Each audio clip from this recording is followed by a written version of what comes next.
Hello kids, I hope you all are fit and fine. Today we will learn about young ones of animals. It means the babies of the animals. Now we will see the first duckling, which is the baby of duck. Now chicken, lamb, kid, kitten, kit, calf, boat, lamb, calf, puppy.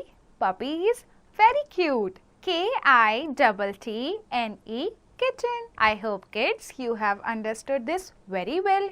You will practice this at your home by yourself.